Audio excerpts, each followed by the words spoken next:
আমি আমি বিশেষ করে এই তথ্য উপদেষ্টা নাহিদ সাহেবকে সতর্ক করি। আমি তার দৃষ্টি আকর্ষণ করে বলতে চাই, মামুনুল হককে চিনেন না? আজকে ফ্যাসিবাদ বিলোপ হওয়ার 1.5 মাসের মাথায় আমার বিরুদ্ধে অনলাইনে ফেসবুক কর্তৃপক্ষ সহ ইউটিউব কর্তৃপক্ষ সহ অঘোষিত নিষেধাজ্ঞা জারি করে রেখেছে। আমার নিউজ কভার করে এই পর্যন্ত বাংলাদেশে প্রায় শতাধিক জাতীয় নিউজ পোর্টাল তারা রেস্ট্রিকশনের শিকার হয়েছে। আপনারা ওখানে বিলাসিতা করেন, বৈষম্যের বিরুদ্ধে সংগ্রামী আমাদেরকে আমাদের সমস্যাগুলোকে সমাধান করবার কোনো চিন্তা আপনাদের নাই। আপনারা উপদেষ্টা পরিষদ রাষ্ট্র পরিচালনা করতে পারবেন না আমাদের সহযোগিতা ছাড়া। আমার এই বক্তব্যের 24 ঘন্টার মধ্যে যদি আপনারা কোনো ব্যবস্থা গ্রহণ না করেন, আমরা আপনাদের বিরুদ্ধে ব্যবস্থা গ্রহণ করতে বাধ্য হব।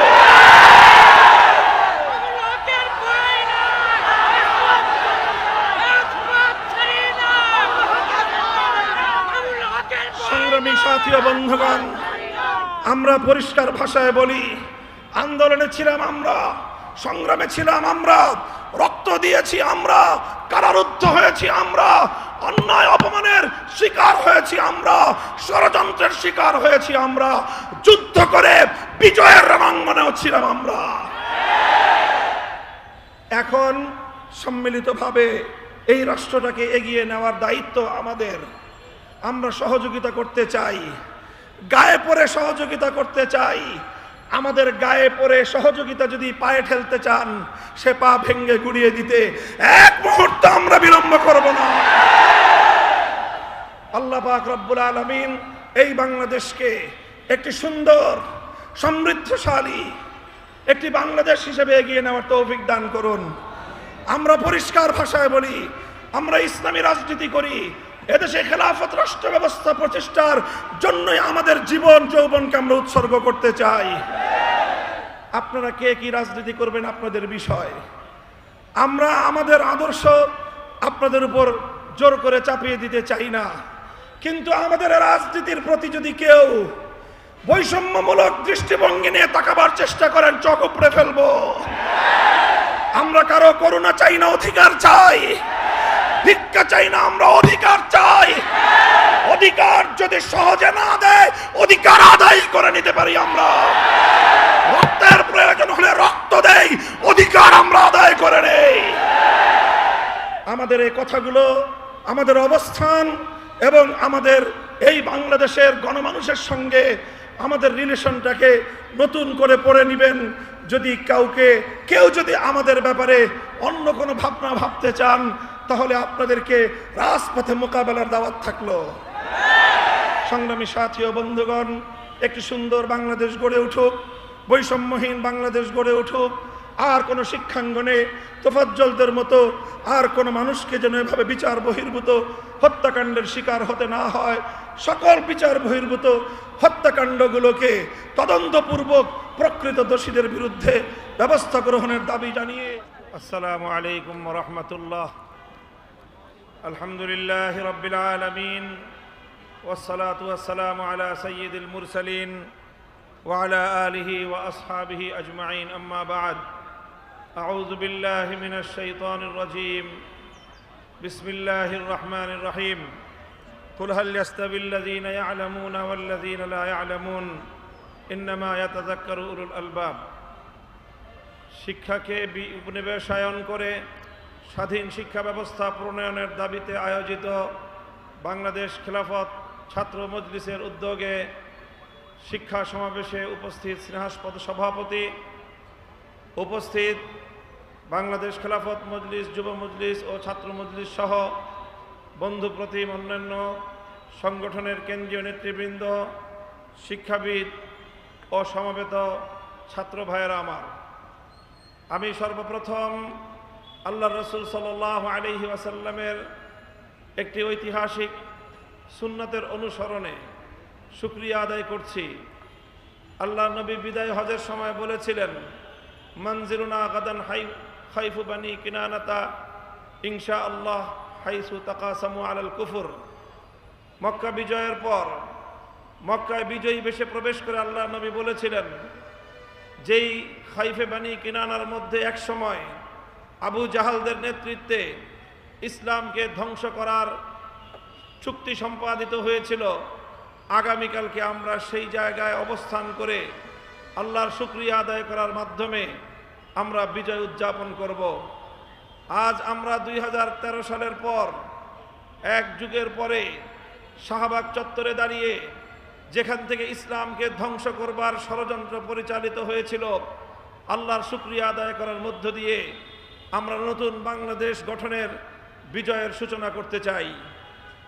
রুখে দাঁড়িয়েছিল যে শাপলা চত্বর, সেই শাপলার শত শহীদানের আজও পর্যন্ত রক্তের কোনো প্রতিবিধান করা হয়নি। এখনো পর্যন্ত শাপলা চত্বরের বীর শহীদদের হত্যাকাণ্ডের জন্য কোনো রাষ্ট্রীয় উদ্যোগ আমরা লক্ষ্য করতে পারছি না। আমি স্পষ্ট ভাষায় দাবি করতে চাই, একটি স্বাধীন তদন্ত কমিশন গঠনের মধ্য দিয়ে শাপলা চত্বরের সকল হত্যাকাণ্ডের জন্য স্বৈরাচারী খুনি শেখ হাসিনা সহ তার শাপলার সকল সহযোগী খুনিদেরকে অতি দ্রুত আন্তর্জাতিক অপরাধ ট্রাইব্যুনালে মামলা দায়েরের মাধ্যমে বিচার ব্যবস্থা নিশ্চিত করতে হবে। আমি ঢাকা বিশ্ববিদ্যালয়ের এই প্রবেশদ্বারে দাঁড়িয়ে স্মরণ করতে চাই নবাব স্যার সলিমুল্লাহদেরকে, যাদের ত্যাগ এবং অনুদানের ভিত্তিতে প্রতিষ্ঠিত হয়েছিল এই ঢাকা বিশ্ববিদ্যালয়। ঢাকা বিশ্ববিদ্যালয় কর্তৃপক্ষের কাছে আমাদের দাবি থাকবে, আমরা আর আবেদন করছি না, এখন থেকে আমরা দাবি করছি, আপনারা আমাদের দাবিগুলোকে কিভাবে মূল্যায়ন করেন আগামী দিনে সেটা আমরা পর্যালোচনা করব। আমরা মূল্যায়ন করে আগামীর পদক্ষেপ এবং আমাদের কর্মসূচি আমরা নির্ধারণ করব। আপনারা রবীন্দ্রনাথের গান অথচ নবাব স্যার সলিমুল্লাহদেরকে আপনারা ভুলে যান, এই ধরনের আতেলগিরি বাংলাদেশে আগামী দিনে বরদাস্ত করা হবে না। আমরা অন্তর্বর্তীকালীন সরকারের কাছ থেকে তারা এদেশে ইসলামী শাসন ব্যবস্থা প্রতিষ্ঠা করবে এই ধরনের দিবাস্বপ্ন আমরা দেখি না। তবে আমরা স্পষ্ট ভাষায় বলতে চাই, আমরা ইসলামী রাষ্ট্র প্রতিষ্ঠার জন্য যে আন্দোলন, যে সংগ্রাম করছি, আমাদের পথে বাধা হয়ে দাঁড়াবার কোনো দুঃসাহস যেন আপনারা না দেখান। আমাদের কার্যক্রমকে ব্যাহত করে এমন কোন পদক্ষেপ আমরা বরদাস্ত করব না।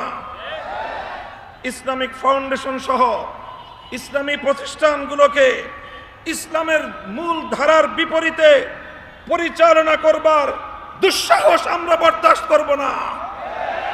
আমাদের একজন প্রতিনিধি রয়েছেন, ধর্ম উপদেষ্টা, ধর্মীয় সকল প্রতিষ্ঠানগুলোতে তার উপদেশ, তার দিক নির্দেশনার আলোকে পরিচালিত হবে। তিনি এদেশের আলেম সমাজের কাছ থেকে পরামর্শ গ্রহণ করবেন। তার পরামর্শের ভিত্তিতে যদি ইসলামী অঙ্গনগুলোকে পরিচালনা করবার ক্ষেত্রে যে কেউ অন্তরায় হয় বলে আমরা প্রমাণ পাই, আমরা রাজপথে যে কোনো মূল্যে সেটাকে প্রতিহত করবো ইনশাআল্লাহ।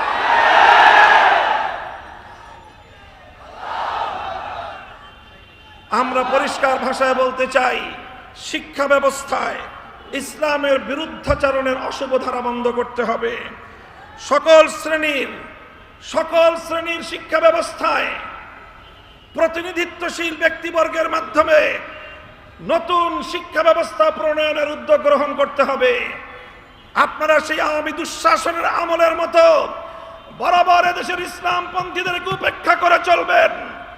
আমাদেরকে উপেক্ষা করার এই ধারা আমরা আর বেশি দিন চুপ করে বরদাস্ত করব না। শিক্ষা কমিশনে এদেশের সর্বজন কোন আলেম প্রতিনিধি অন্তর্ভুক্ত করতে হবে, না হয় ওই শিক্ষা কমিশনের কোন সুপারিশ আমরা মানব না।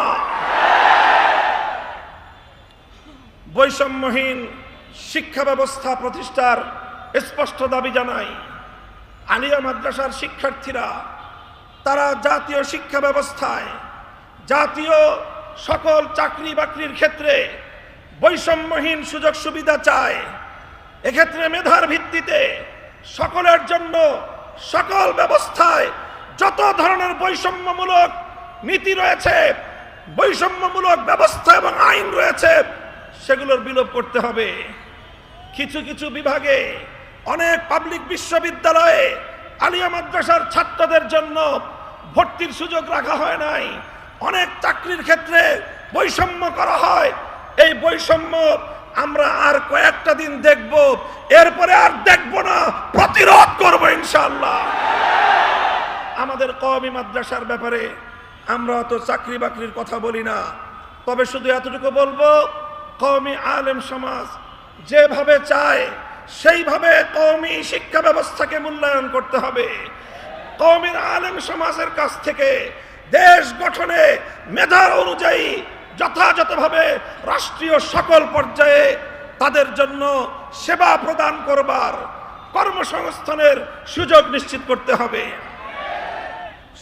সংগ্রামী সাথী ও বন্ধুগণ, উপনিবেশায়নের যে কথা আজকে আমরা বলছি, আমরা দেশটাকে কলোনি হিসেবে আর দেখতে চাই না। ব্রিটিশরা আমাদেরকে এক সময় কলোনি হিসেবে ব্যবহার করেছে। ভারত আমাদেরকে কলোনি হিসেবে ব্যবহার করবার জন্য তার সেবাদাসী শেখ হাসিনাকে বছরের পর বছর আমাদের কাঁধের উপর চাপিয়ে রাখবার অপচেষ্টা চালিয়েছে। এই অপচেষ্টার পরিণাম কি হয়েছে? ভারতকে এখান থেকে শিক্ষা গ্রহণ করবার জন্য আমি উদাত্ত আহ্বান জানাবো। আর কোনদিন যেন এই স্বাধীন বাংলাদেশে কোন সেবাদাস প্রতিষ্ঠার দুঃস্বপ্ন যেন ভারত না দেখে। অন্য সকল সাম্রাজ্যবাদী শক্তিদেরকে আমরা স্পষ্ট সতর্ক বার্তা দিয়ে দিতে চাই, বাংলাদেশ স্বাধীন হয়েছে, স্বাধীনভাবে পরিচালিত হবে, অন্য কোন সাম্রাজ্যবাদের সেবাদাস হবে না। বাংলাদেশের শিক্ষা ব্যবস্থা কোরআন ও বিজ্ঞান ভিত্তিক শিক্ষা ব্যবস্থা চলবে, বিজ্ঞান ভিত্তিক শিক্ষা চলবে। বিজ্ঞান ভিত্তিক বিজ্ঞানীর যে বিজ্ঞান বিভাগের বাইরে বিশেষ করে কলা অনুষদের যতগুলো শিক্ষা ব্যবস্থা রয়েছে, সব জায়গাগুলোতে হিন্দুত্ববাদ সহ নাস্তিক্যবাদ, পশ্চিমা সাম্রাজ্যবাদের সকল অনুসরণ বাদ দিয়ে কোরআন ভিত্তিক, কলা অনুষদের ইসলাম ভিত্তিক প্রতিটি শিক্ষার নৈতিকতাকে সেইভাবে ঢেলে সাজাতে হবে। নতুন করে কারিকুলাম তৈরি করতে হবে স্বাধীন বাংলাদেশ গঠন করতে হলে। সংগ্রামী সাথী ও বন্ধুগণ, সর্বশেষ আমি উদাত্ত আহ্বান জানাতে চাই, যত অন্যায় বিচার বহির্ভূত হত্যাকাণ্ড চলছে, এই হত্যাকাণ্ড অবিলম্বে বন্ধ করতে হবে।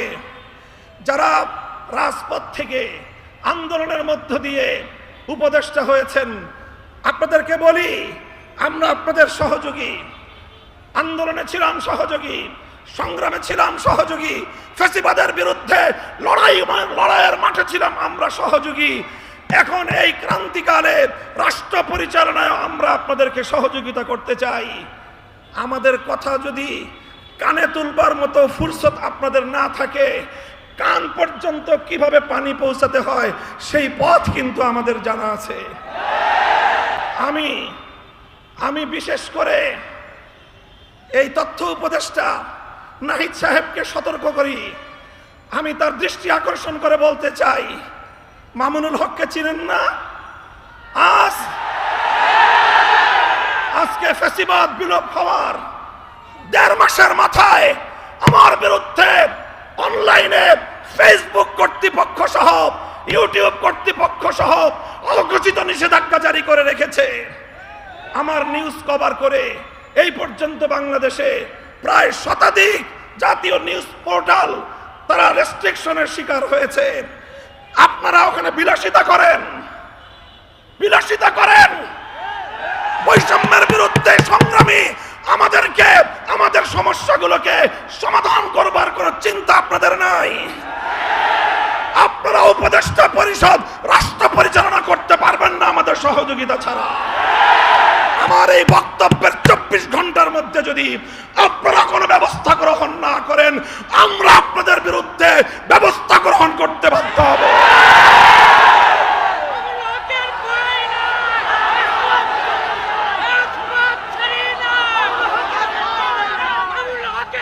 সংগ্রামী সাথী ও বন্ধুগণ, আমরা পরিষ্কার ভাষায় বলি, আন্দোলনে ছিলাম আমরা, সংগ্রামে ছিলাম আমরা, রক্ত দিয়েছি আমরা, কারারুদ্ধ হয়েছি আমরা, অন্যায় অপমানের শিকার হয়েছি আমরা, ষড়যন্ত্রের শিকার হয়েছি আমরা, যুদ্ধ করে বিজয়ের রণাঙ্গনেও ছিলাম আমরা। এখন সম্মিলিতভাবে এই রাষ্ট্রটাকে এগিয়ে নেওয়ার দায়িত্ব আমাদের। আমরা সহযোগিতা করতে চাই, গায়ে পড়ে সহযোগিতা করতে চাই। আমাদের গায়ে পড়ে সহযোগিতা যদি পায়ে ঠেলতে চান, সে পা ভেঙ্গে গুড়িয়ে দিতে এক মুহূর্ত আমরা বিলম্ব করব না। আল্লাহ পাক রব্বুল আলামিন এই বাংলাদেশকে একটি সুন্দর, সমৃদ্ধশালী একটি বাংলাদেশ হিসেবে এগিয়ে নেওয়ার তৌফিক দান করুন। আমরা পরিষ্কার ভাষায় বলি, আমরা ইসলামী রাজনীতি করি। এদেশে খেলাফত রাষ্ট্র ব্যবস্থা প্রতিষ্ঠার জন্যই আমাদের জীবন যৌবনকে আমরা উৎসর্গ করতে চাই। আপনারা কে কি রাজনীতি করবেন আপনাদের বিষয়। আমরা আমাদের আদর্শ আপনাদের উপর জোর করে চাপিয়ে দিতে চাই না, কিন্তু আমাদের রাজনীতির প্রতি যদি কেউ বৈষম্যমূলক দৃষ্টিভঙ্গি নিয়ে তাকাবার চেষ্টা করেন, চোখ উপড়ে ফেলবো। আমরা কারো করুণা চাই না, অধিকার চাই। ভিক্ষা চাই না, আমরা অধিকার চাই। অধিকার যদি সহজে না দেয়, অধিকার আদায় করে নিতে পারি আমরা। রক্তের প্রয়োজন হলে রক্ত দেই, অধিকার আমরা আদায় করে নেই। আমাদের এই কথাগুলো, আমাদের অবস্থান এবং আমাদের এই বাংলাদেশের গণমানুষের সঙ্গে আমাদের রিলেশনটাকে নতুন করে পড়ে নেবেন। যদি কেউ যদি আমাদের ব্যাপারে অন্য কোনো ভাবনা ভাবতে চান, তাহলে আপনাদেরকে রাজপথে মোকাবেলার দাওয়াত থাকলো। সংগ্রামী সাথী ও বন্ধুগণ, একটি সুন্দর বাংলাদেশ গড়ে উঠুক, বৈষম্যহীন বাংলাদেশ গড়ে উঠুক। আর কোনো শিক্ষাঙ্গনে তোফাজ্জলদের মতো আর কোনো মানুষকে যেন এভাবে বিচার বহির্ভূত হত্যাকাণ্ডের শিকার হতে না হয়। সকল বিচার বহির্ভূত হত্যাকাণ্ডগুলোকে তদন্তপূর্বক প্রকৃত দোষীদের বিরুদ্ধে ব্যবস্থা গ্রহণের দাবি জানিয়ে একটি সুন্দর, সুশৃঙ্খল, উপনিবেশহীন, উপনিবেশবাদহীন, উপনিবেশবাদ মুক্ত, স্বাধীন একটি স্বনির্ভর জাতি গঠনের জন্য যা যা করতে হয় তা করার জন্য আহ্বান এবং তার সহযোগিতার আহ্বান জানিয়ে বক্তব্য শেষ করলাম। নাসরুম মিনাল্লাহি ওয়া ফাতহুন করিম ওয়া আখিরু দাওয়ানা আলহামদুলিল্লাহি রাব্বিল আলামিন। বাংলাদেশ খেলাফত ছাত্র মজলিস জিন্দাবাদ, বাংলাদেশ খেলাফত মজলিস জিন্দাবাদ। সুবহানাল্লাহি ওয়া বিহামদিহি, সুবহানাকাল্লাহুম্মা ওয়া বিহামদিক, আশহাদু আল লা ইলাহা ইল্লা আনতা, আস্তাগফিরুকা ওয়া আতুবু ইলাইক।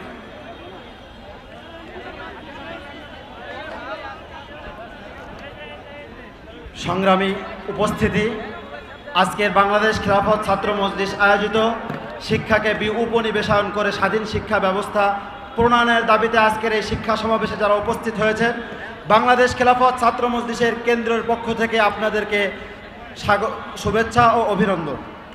একটি ঘোষণা, খেলাফত পতন